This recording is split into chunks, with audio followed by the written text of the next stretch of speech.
It's not a game, it's a rich thing.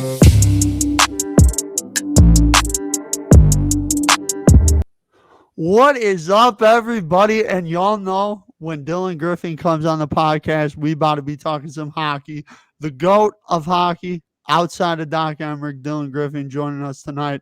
Dylan, how the hell are you, buddy? Doing well. Thanks for having me back on. Always a pleasure to chat and get bombarded with questions.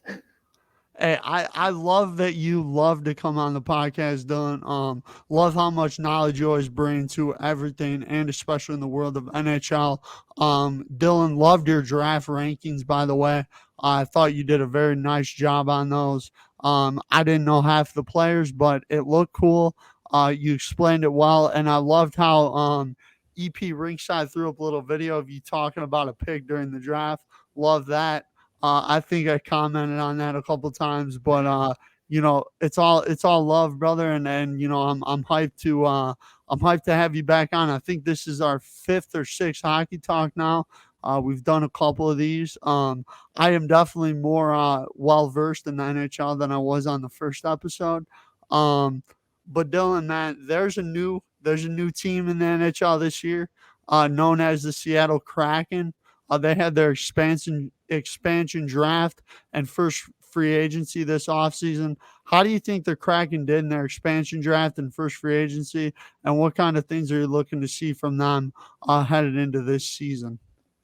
Well, the expansion draft was itself not very good. There's a few good players they got, but they just took these like nobody players. And you compare that to Vegas, when they took somebody who was kind of a nobody, they got paid to take that player. So the team would, give them a pick or something so that they would take that player instead of a good player that they had to leave exposed. Right. Seattle just took players and didn't make a single trade during it. So, their team is not great. They have a good top six. They got Schwartz. They signed Schwartz in free agency. They got Eberle.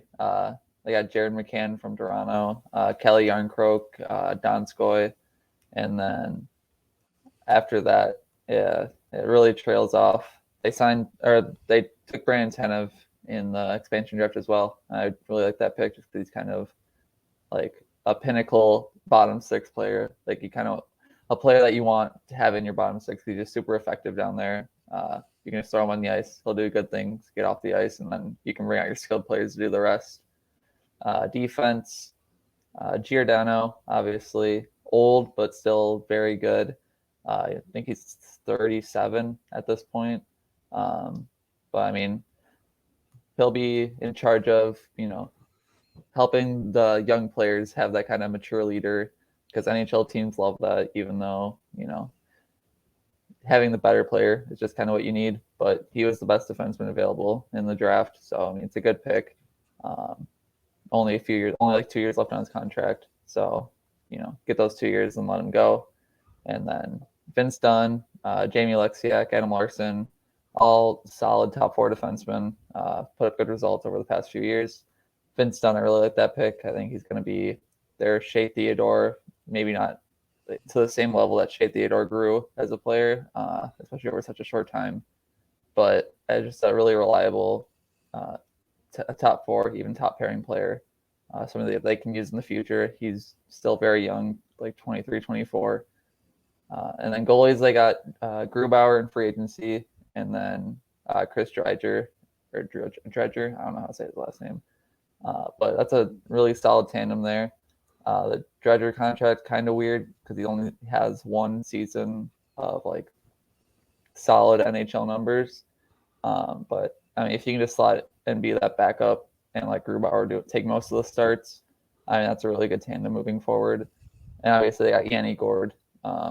He's on IR until December or a few months into the season. But he's another player that can slot into that top six and be effective up there. Just probably the best player they got out of the expansion draft. Maybe Giordano, maybe Eberle if he bounces back to what he was. But there's pieces to this team that are good, but obviously, like Vegas wasn't supposed to be a good team right out of the expansion draft, but all their players suddenly turn into stars. That could happen with Seattle. I don't see it just with what they have. But maybe they sneak into the playoffs first year. The Pacific isn't great, so there's a chance they already get in for year one. Dylan, I was just going to ask you, do you think that they are a playoff team this year? It's weird just because of the Pacific is not a good division, really. Like you look at Anaheim, San Jose, they're not, going to be pushing for the playoffs. Vancouver, Los Angeles, again, kind of not really playoff caliber teams yet. So, I mean, it's just really Calgary, Edmonton, if they can put it all together. And then, Vegas is going to be pretty much easily topping the division, I'd say. So it just really comes down to, are they going to be better than Calgary, Edmonton? Probably not, but I think that they could maybe sneak in ahead of like Vancouver. But I mean, it's going to just, how the rest of the division boils down is all up in the air. I don't think they sneak in year one, though. I think they finish, I don't know, like fifth in the division. Yeah, I was looking at the Pacific Division as well. When the Kraken, when they were doing their expansion draft, they were talking about it, and I personally think they do have potential being that second team behind Vegas. I think that they definitely have the potential to get there. The question is, will they? I think they're probably somewhere between 3 and number 5. I'm gonna probably say number 3. I think it'll be something like probably Vegas, Calgary, Seattle, and Edmonton. I just I don't know about Edmonton, Dylan. Like it always seems to me like they have McDavid. McDavid's always an MVP. Draisaitl does so well in the regular season, but they're never a top 1 and 2 seed. You know what I mean? They're just Yeah. not. And the one thing that I'm looking for out of Edmonton this year is that you know the people in the NHL circles, there's been a lot of talk about Edmonton and how they've been overrated the past few years and can't get it done in the playoffs. So this is this the year where they kind of just say, okay, we're gonna go off. And I don't really think that's the case. I just the addition of Duncan Keith, I don't think is going to really do much for him. Edmonton Oiler fans on Twitter are ecstatic about it. Thinks Duncan Keith's going to turn back into 2015 Duncan Keith. I love Duncan Keith with the best of them, Dylan. We talked on the podcast the day after he was traded. It was heartbreaking for the both of us, but Duncan Keith ain't the same player he used to be, and he ain't going in there and changing things right off the rip. And I think it'll be interesting. Seattle's an interesting team. It's kind of like similar situation with Vegas. We didn't expect them to flourish right off the bat, and I believe they made the Stanley Cup Finals. Yeah. So we'll see what happens with Seattle here. But Dylan, let's go to the reigning NHL champions, the Tampa Bay Lightning, the team that you have the most fun talking about on this channel. Dylan, let's talk about the players that they lost, man. I think that a lot of roster turnover down there in Tampa. Some key guys have either left via free agency or have been traded away. Most notably Tyler Johnson. How do you think the Lightning are going to do next year? I mean, they're still gonna be Stanley Cup contenders. Yeah. They still obviously have Kucherov, Stamkos, Point, Chiarelli, all those forwards, and obviously Hedman, Vasilevsky, keeping the puck out of the net. But yeah, I mean, losing the likes of Blake Coleman, Yanni Gord, and obviously Tyler Johnson as well, as you brought up, to the Blackhawks. Yeah, I mean, their losses. But things have to be done, sacrifice cap so they can actually play Kucherov for the full 82 game season rather than just leaving him on the IR and using that cap hit. But I mean, that top 6 is still fully intact pretty much from last year, from my understanding. Obviously, Killorn still there as well. And then they kept the full grit bottom 6. They brought in Corey Perry. They got Belmar, Patrick Maroon, And then, defense, same thing, just big players, you know, Bogosian, Chernak, Rutta, Hedman, obviously, so 6'6", best defenseman because of that. They're just built for the playoffs. They're going to get there easily. Uh, they're going to be pushing for the finals again, and I don't know if they'll three-peat. I really don't want them to, but I mean, it's seemingly very likely, or not very likely, but likely at least. Yeah, it's possible. Yeah, I think my big thing with Tampa, Dylan, is um you see a lot of these guys that like the Colemans and the Johnsons that have been there, for a long time and that have been staples of this Tampa Bay team. I just it kind of makes me wonder if this is going to be maybe a little bit of a down year for Tampa. Not saying they missed the playoffs, but just saying maybe this ain't a cup run year for them. Maybe it's a year to kind of regroup. Maybe I think too. One of the things I look at is now that we're kind of getting out of the division, it'll be really interesting to see how everybody holds up over the season with the traveling, because there's gonna be a lot more traveling. I mean, you're gonna be going more places than you did last year. Tampa Bay, if I'm not mistaken, was in the division with Florida, um, Carolina, I believe, right? Yeah. Dallas. So teams around them that didn't make it as strenuous for them to travel and all that, which I think kind of made it easier on them. And also, I think playing Florida and Carolina in the postseason obviously helped them, avoiding a team like Boston or a team like Pittsburgh or a team like Washington or a team like even the Islanders who, seem to have an unbelievable run last season and started playing their best hockey. So I think it'll be really interesting to see what Tampa does this year. I still think they're a cup contender, but I don't think they'll three-peat. I just think it's too hard. I think it's really hard to win in the NHL, though, and you see it with a lot of teams. Some teams go on these 2, 3 year runs and then just kind of fade away. You know what I mean?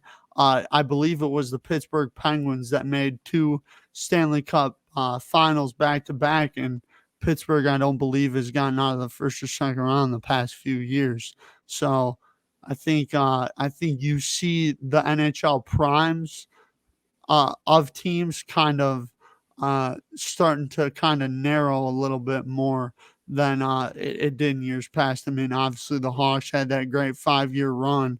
Um, Not sure if it's possible in today's NHL, and especially with all the player movement this offseason, I think quite a few teams got better.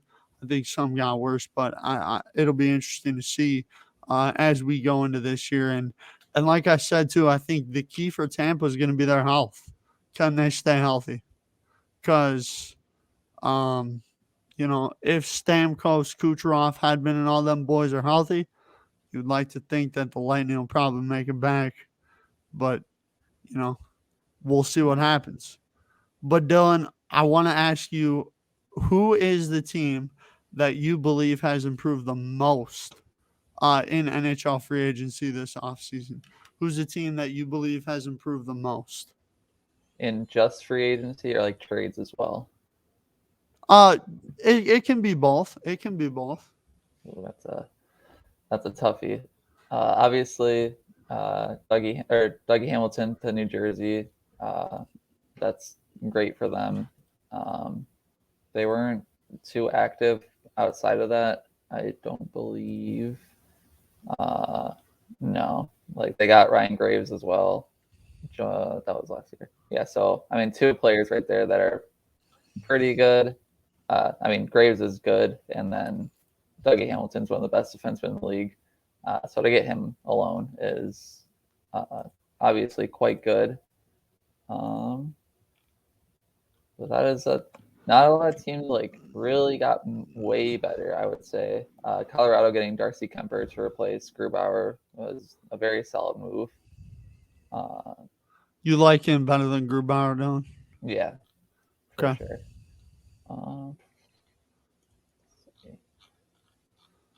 I'm just scrolling through the trades here because I have a bad memory.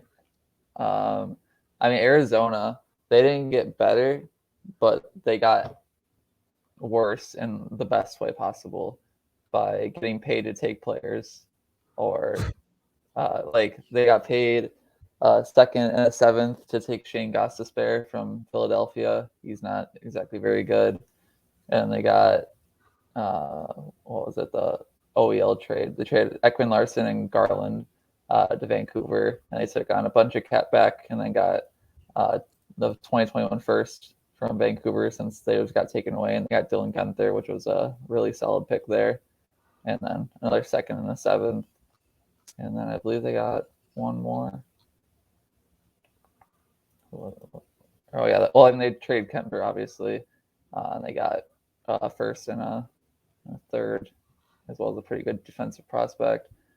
They got paid to take on Anton Stralman from Florida. So just taking cap and getting paid to take cap as a rebuilding team who isn't going to be contending anytime soon, really. It's kind of the best move for them. And they did really well with that. They are stacked with draft picks for the next few years, which they were lacking before because they got a bunch taken away by the league for being dumb idiots, pretty much. Yeah, by selecting that one guy, right? No, it was they were doing tests on players when it wasn't like legal time for it. Like they were doing like brain tests when they weren't supposed to be doing stuff like that. It's all confusing. So they lost their first this year, and I believe their second as well. Unless no, it was just their first this year. They lost a pick last year as well, I believe. That's crazy. Yeah, I don't know. There's some wild stories going on in the NHL right now, Dylan. Oh As we yeah, talked about before we hopped down here, with everything going on with the Hawks is unbelievable. yeah. And then there was some draft day shenanigans with Logan Mailloux. Just a lot of not good stuff. Teams are not smart with what they do and their PR stuff. And like the Canes, they signed Tony DeAngelo when he's like a known idiot and all that stuff. But back to the topic at hand. The team I totally forgot about is Los Angeles. They signed Philip Deneau, and that's a really good signing there for them. A really good contract too, $5.5 million. They trade for Victor Arvidsson, and that trade was a pretty good one, I would say. They didn't give up. They only gave up a few picks, so to get a top 6 winger for that, pretty solid work there. And then, if we're including the draft as well, they drafted Brant Clark, who was one of the top defensemen in the class. So I mean, they're just really building for the future. They have a solid top 6 already with Kopitar, Brown, Deneau, Arvidsson, Iafallo. Names are confusing. And then some decent pieces on the back end as well. I'll go with LA as my most improved team, and then Arizona as best asset management. Yeah, I was actually going to say LA, Dylan, because I thought Philip Deneau when I saw that the Kings picked him up, I was like, that's a great move for the Kings. Because I mean, last season, Dylan, the Kings, if I remember correctly, started out pretty good. They started out really good last season, then kind of fell off as the year went on. I think they could be competitive in their division, considering what we just talked about. With there's a lot of uncertainty with Calgary, Edmonton, Seattle. Outside of VGK, there's no real team that's really a lock, in my opinion, to make the playoffs. So maybe the Kings go in there and make some noise. Like you said, they got a really good top 6, and I love the Deneau move. And who do they have in goaltender, Dylan? And Cal Peterson, he's quite good. He's good, yeah. Yeah, and they got is old and not good anymore. So they got rid of Quick, huh? No, he's still. He's still on the team. He's just not the starter anymore. He's the backup. Okay. Yeah, he's not good. He makes too much. So, Dylan, let's talk a little bit I just want to touch on the Blackhawks on the ice here. What did you think of their off-season moves? Picking up Marc-Andre Fleury, Tyler Johnson, Caleb Jones, and your boy, Seth Jones from the Columbus Blue Jackets. Yeah. So we'll start with Fleury. Yeah, I mean they got him for literally nothing. They traded Mikael Hakkarainen, and Vegas already terminated his contract. So yeah, he's nothing. And Fleury's obviously back to what he was. He dropped off for a few years, and then all of a sudden he's one of the best goalies in the or last year at least he was one of the best goalies in the league. I don't trust goalies; they're too inconsistent. But yeah, I mean, getting him for nothing is obviously a very good move. Look at the Tyler Johnson trade, just dumping Seabrook, or the corpse of Brent Seabrook rather, and getting a second-round pick and Tyler Johnson in return. Just helping Tampa get rid of their cap so they can use that to do whatever they want to do with it. And Blackhawks get a second for that. And then who else do we got to avoid talking about the Seth Jones trade? You gotta talk about Seth Jones, done. And then Nikita Zadorov for a third. That's a good trade for the Blackhawks because Nikita Zadorov is not very good at hockey. And then there's the Seth Jones trade and the Seth Jones contract. Wasn't it an 8-year deal? It was 8 years, $9.5 million a year, no movement clause. Jeez. So Dylan, how you feeling about having Seth Jones on the Hawks the next 8 years? It's not a good move. He's not a top pairing defenseman. He doesn't put up good results. He was terrible last year for Columbus, and they gave up Adam Boqvist. They gave up their first round pick this year, which is Cole Sillinger. They gave up the second round pick, which turned into Alexei Himosalmi, who I like. And then they gave up another first round pick for next year's draft. And then they got Seth Jones and then Tampa's first round pick for 2021, which Columbus had. And they drafted a player named Nolan Allen, who is not a first round caliber defenseman. He's really just a big player. And they also got a 6th round pick. And this trade sucks for the Blackhawks.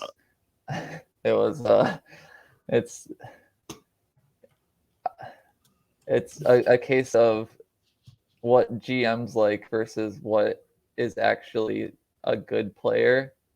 Seth Jones plays a lot of minutes. He, plays on the power play and maybe on the penalty kill a little bit, but he is not worth that much. He's not worth that contract. He is not a very good player. And it's just a stupid move. Plain and simple. It's just stupid. I don't like I get it. Like from like, oh yeah, they like him because he plays a lot of minutes. Right. But I don't get it in the sense that as someone who doesn't work for the team, he's not good. Right. Like, don't do that. Well, I mean, Dylan, I always see you, and then I think his name is Jay Fresh, who does the visualizations that you guys use.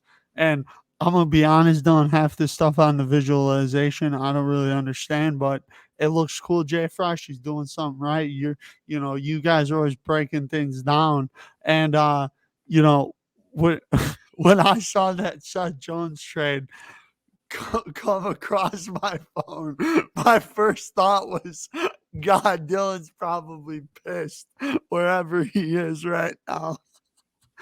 Because I know that we've talked about Seth Jones. And I mean, Seth Jones, to be fair, he does play a lot of minutes. I mean, in that 5 overtime game, he played, I think he played like top 10 all-time minutes in a playoff game. He plays a lot of minutes. He does some things good. He doesn't do some things good. I'm not a huge fan of the move personally. I'm pretty hyped about Marc-Andre Fleury though. We'll see. We'll see if he can continue to be that dominant goaltender that he was last year. And we'll see what happens with the Hawks this year. I think there's a lot of uncertainty there. And we'll see. I think this could be a playoff team. This might not be. It really all depends on how these guys mesh together, and if we can get Tays and Kane back, maybe we'll be all right. I mean, yeah, the Central's also it's not that good of a division, like the Pacific. So it's kind of like the same thing as, like how we were talking about with Seattle. It's just like it's not a case of are the Blackhawks a playoff team, like a team that belongs in the playoffs? Are they a team that's better than the other teams who don't belong in the playoffs? So it's just kind of like the best of the worst, because obviously it's like Colorado, you know, They're anybody wild. else. Colorado finishes first, and then the rest that's all kind of up in the air. I mean, Nashville is obviously sold pretty much everything. They traded Ryan Ellis to Philly. They traded Victor Arvidsson. Pecorine retired, but I mean, they have Saros to replace him regardless. But just kind of retooling, kind of not going to really be contending for the playoffs. Coyotes, like I said, rebuilder. They don't have a team at all. They're just kind of roll with it, and then hope they can get some good players in the draft. Dallas, looking at them, I mean, solid team. They brought in Ryan Sutter after he got bought out by Minnesota. Yeah, Minnesota. They signed Braden Holtby. Didn't know about that. You learn something new every day. They got Braden Holtby and Kudobin with Ben Bishop out indefinitely, pretty much. And obviously Heiskanen, Klingberg, their top six. I mean, I think they make the playoffs. They look like Minnesota. They got Kaprizov maybe coming back. They still don't have him signed. There was rumors of him going back to the KHL, but they've been kind of put to rest. So I imagine he'll be signing somewhat soon. How much he'll be making though is could be like $8 million. They already signed Fiala for a bunch of money. But I mean, I like the look of their team. I like Jonas Brodin. I like Jared Spurgeon. But I mean, not a lot to like in that team besides those players. And then St. Louis again, also falling off. Interesting too. They had their cup run, and then they just kind of fell apart. Losing Pietrangelo was obviously a big hit, but then this year they went and signed Brandon Saad. They traded for Pavel Buchnevich. They did lose Vince Dunn, which I think is kind of a pretty sizable hit. But their top six is solid. Saad, O'Reilly, Tarasenko. If Tarasenko can be backfiring if they don't trade him. And then Perron was quite good last year, over point per game. Buchnevich, really underrated player. They got him for way less than he should have gone for. Braden Shen is kind of a fine option as well. So I guess I could see them also finishing with the Blackhawks. And Winnipeg, not much to say about them. Obviously, they got Dubois last year for Laine. I think if he bounces back to what he was previously, he'll be a key piece for them. And Ehlers, Wheeler, Scheifele, Connor, they all are good at putting up points, which is a good thing to have in your top six. Morrissey Schmidt as your top pairing is worrying. Yeah. The more I look at this team, the more I think, wow, it's just really Connor Hellebuck, and then hoping for the best for the rest. So, Right. I Yeah. mean, sorry, I went on a bit of a tangent there, just breaking down every team, but Dylan, I don't you know. all good, bro? I'm trying to just really think about this question about if they're going to make the playoffs or not, and it's still like the more I look at it, the more I'm like, well, every team's kind of all on the same level, but that Yeah. level is so low that Yeah. It's just, like it's not.